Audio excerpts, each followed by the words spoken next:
the case of the Lusitania and other ships, the Germans accidentally sank ships that had Americans on them. So that's why. So that's part of the cause too. Is the fact that the Germans would not stop submarine warfare, and they were killing Americans, and then obviously Americans were not liking that very much. But even still, with those attacks, for a while, the U.S. still stayed kind of neutral. And President Wilson was just trying to convince Germany that they should allow us to... Wait, how are we neutral if we're on the British ships?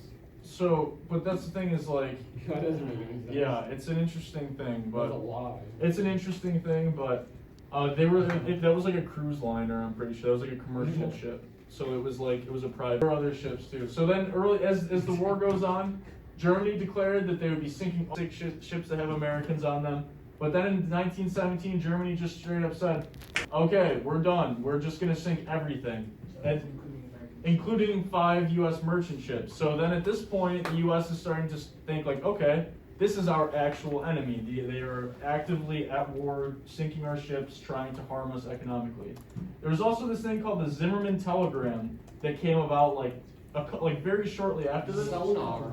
Yeah, and what it was it was a telegram sent from Germany to Mexico, and they were asking Mexico to try to start raising an army to try. The U.S. got a hold of that, and they were pretty ticked off, as you can imagine. And then we ended up, so all of that led up to us joining in World War I on the side of the Allies. Did Mexico actually try it? No. That would have been funny. So that would not have gone well. ended well for Mexico, Yeah, but that's what I said. I'm sure that their leaders knew that.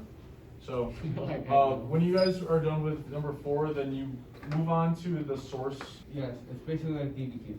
Yeah. So for 3 of them, you're just writing the main idea of it, and then there's the one with the graph, not the graph, the map. That one you just have to start on source 1. So I'll give you guys a couple minutes. We'll do source 1, and then.